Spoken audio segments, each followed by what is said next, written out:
Your friend texts, "Can we talk?" Suddenly your brain starts doing cartwheels. Did you offend them? Did they somehow misinterpret your tone? So you scroll back through your texts, searching for clues. Your pulse quickens. You're not in conversation yet, but you're already in conflict. You're feeling what I call perplexed. Later that afternoon, you're in a team meeting. You suggest a bold idea, and a colleague cuts it down quick and with nothing more than just a shrug.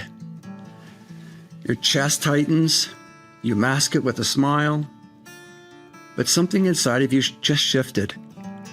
You're not reacting so much to the comment, you're reacting more to what it meant, at least in your mind. More perplexity. This Rethink episode isn't about fixing conflict. It's about rethinking how we move through it, how we navigate it. Because conflict isn't just about what was said. It's about what we think, what we feel, and what we do. And here's what you need to know. It's also about what we assume others are thinking, feeling, and doing. That's what makes this a classic Rethink moment.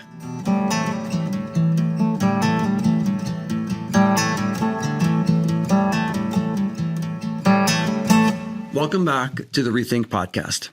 I'm your host, Dr. David Zierk. This podcast is where we step back, pause, and explore smarter, more connected ways to lead and live by thinking with connection in mind, which is exactly what is meant by the word rethink, relationship-enhanced thinking. So let's get started by jumping in. Let's face it, conflict is inevitable, but the way you navigate it, that's where your true growth lives. Now, most people approach conflict like a problem to solve or even a contest to win. But what if, just what if, conflict is less about resolution and more about revelation? I sure do like the way that sounds. In fact, I believe that conflict never entirely resolves.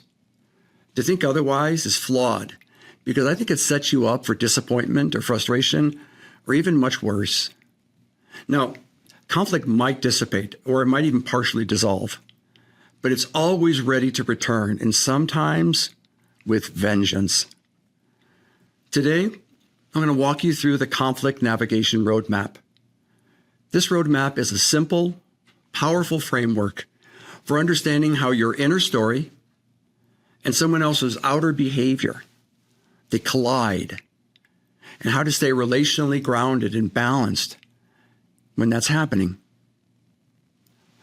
Let's break it down. Here's an important key idea. Conflict is not just about the other person. In fact, it's mostly about the internal tug-of-war within you. The other person's entitled to do whatever they want. In fact, in my clinic, I remind my clients all the time that the outside world is famous for pulling us down, letting us down, and bringing us down. But sometimes what they do can really bother you and trigger something deep, deep inside. And what gets triggered? It's your past. That part of your upbringing or relationship history that made you feel insecure and flawed. This conflict that you feel inside was created long ago, and it will never, ever fully go away. That's why I say conflict never resolves, and that the past is always the problem. Let me introduce to you conflict navigation roadmap in two phases. I'm going to put an infinity sign up on my whiteboard.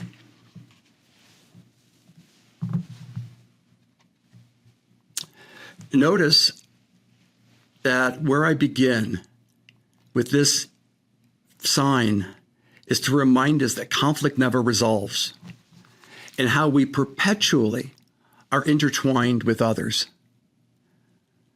So phase one, Phase one is all about self-awareness. So here's yourself, and here's the other person. So what I just drew around the infinity sign below it, those two circles, on the left-hand side is self, and on the right-hand side is the other. And what I put above the self is awareness. Phase one is all about self-awareness. But you have to ask yourself, being aware of what? Being aware of when your past becomes present and is about to impact your future. Now, I think that's worth repeating. So I'm going to put the past here. The past is here, and it's coming present. And that's supposed to be an arrow. An arrow.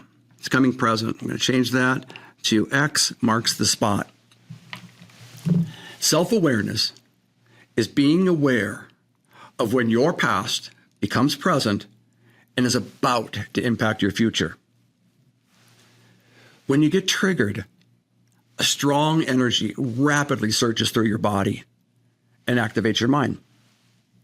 When the trigger is intense, your body goes into that very well-known fight, flight, or freeze mode. This is when your autonomic nervous system is hijacked and you go into survival mode. Self-protection becomes your top priority. That makes perfect sense. But there's more. Mentally, you can experience overwhelming emotions and be flooded with unpleasant memories. And this is when you get busy trying to rapidly make sense of it. So what happens? As we enter into the infinity circle on the left-hand side where self is, I'm going to put the word think. I'm going to erase that and put it in white because it shows up better. Think. First, our thinking brain goes into hyperdrive. Begins asking ourselves, what narrative am I telling myself right now? What's the story that's being retold? Is my inner child being attacked? Now, it's important to remember that our self-talk can be both intuitive and wildly creative. So let's not jump to conclusions just yet in terms of what it is that you're thinking. But after we start thinking, something else happens, and that's when feelings show up. So we have thinking, and now we have feelings. And you have to ask yourself, what emotions are flaring up for me now? It's important to know that your emotions are a signal inside you in response to what's happening around you that reminds you of what happened long ago. Again, I think that's a jewel, so let me repeat it. Your emotions, mad, sad, glad, or scared, those are the primary emotions. Your emotions are a signal inside of you in response to what's happening around you that reminds you of what happened long ago. Are you understanding the vital importance of knowing your past? In fact, this is why the subtitle to my book, Mind Rules, is, it reads, Who's in control? You or your mind? This is based on the fact that your mind is essentially your awareness, either fully or partially, of what you've experienced in life. In fact, I like to say that a memory is something that happened that doesn't completely unhappen, that's recalled only partially, and sometimes when it's least expected. So we've done some thinking. Certainly emotions and feelings show up. And the last part of this is you have to ask yourself, what is it that we do? How am I behaving or bracing? Should I shut down? Should I fight back? Should I give in? If I don't protect myself, who will? What's important to know is that most conflict doesn't start with the conflict that's in the room.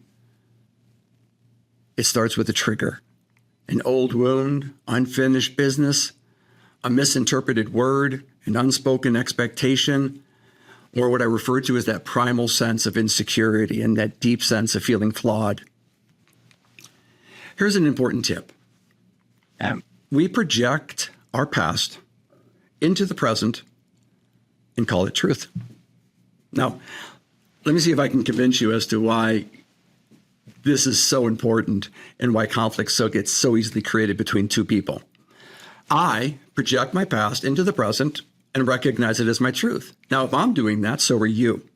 You're projecting your past into your present and calling it your truth. The problem is we both believe that our respective truths are absolute. They're not. They're relative. They're relative to your upbringing. They're relative to your relationship history. But without knowing that, we're projecting our past into the present, calling it the truth, and you can see why we get into these scrimmages and get gridlocked so easily. Now, that's just phase one. Phase two is we shift, and we shift to focus on the other person. And what we need here is also an awareness. I'll just circle that word, but we have to add awareness of what's going on with the other person with empathy. So I call it awareness of and empathy towards others. Now, what does this sound like? Just like above, there's thinking, there's going to be feeling, and there's going to be action or behaviors. And we have to ask ourselves, what might the other person be thinking? What emotions might they be carrying? What does their behavior actually suggest? And so much more important, what do they need? This phase is less about being right and more about being curious. That's what I call curiosity is the compass. The compass to be able to handle conflict, knowing what to do and when to do it and who to do it with. Conflict is where empathy becomes a superpower. When you move from what's wrong with them to what's happening in them, everything shifts and the energy calms down. I'm hoping that small example gives you an example or gives you an idea of just how powerful empathy is. It shifts the energy in the room. There's a reconnection that occurs between you and the other person. But please remember that the goal isn't perfect agreement. It's mutual insight. This dual reflection process inherent in the conflict navigation model, this roadmap, is the foundation of the rethink philosophy, thinking with connection in mind, and turning conflict into connection by employing relationship-enhanced thinking, or rethink for short. So let me bring this model to life. A partner forgets a birthday. The other person feels forgotten and lashes out. But underneath the reaction is a history of being overlooked, forgotten, and ignored. When the past comes into the present, it's accepted as being truth. This example gets interesting because instead of arguing about the gift, they press pause. One names their trigger, the other listens, not defensively, but curiously. The conversation becomes about understanding, not winning. That's conflict navigation done well. Now remember, to navigate conflict, connecting comes before communicating. Every time, no exception. Connecting comes before communicating. Every time, no exception. Let me see if I can prove it. So I've put these thoughts together, and to me, they just seem like deep truth. It goes like this. Without connection, communication fails. Without communication, relationships fail. Without relationships, your personal growth stalls. Every time, no exception. I'm hoping that really underscores and highlights the importance of connection. Connection sets the stage for communication, enhances the quality of the relationships, which sets the stage then for your personal growth and development. Game on. Let's go. Let me step into a workplace example and really bring this into action. Two department heads clash over budget priorities. Tensions build until they're no longer talking to each other. In a guided meeting, and that's really important, in a guided meeting, each is asked to name not just their position, but their pressure. That sets the stage for something. One admits fear of losing team trust. The other admits fear of not delivering results. They are both invited to step into vulnerability. Suddenly, the standoff softens. Now, they still don't agree, but now they see. They're connected, so communication can proceed and a deeper understanding can begin. So here's our call to action. This week, when you feel that internal spark of conflict, pause before reacting. Ask yourself, what am I thinking? What am I feeling? What am I about to do? And then as the roadmap continues around, then ask, what might the other person be thinking, feeling, and needing? Conflict isn't always solvable, but it's something that we can always navigate. The real win isn't being right. It's being real with yourself and with the other person in real time when it's really needed. Here's a tip. A rapid way to diffuse conflict that works every time, every single time, is to ask the other person with heartfeltness, what do you need? When you'll do that, the energy shifts, it gets softer, the connection is made, the person feels recognized, and they're going to step into that moment very differently, certainly non-defensively. So that's how the conflict navigation roadmap works. Thanks for joining me on this Rethink podcast. Remember, how you handle conflict says more about your relationship intelligence than conflict itself. If you can pause, reflect, and empathize, you can turn tension into transformation.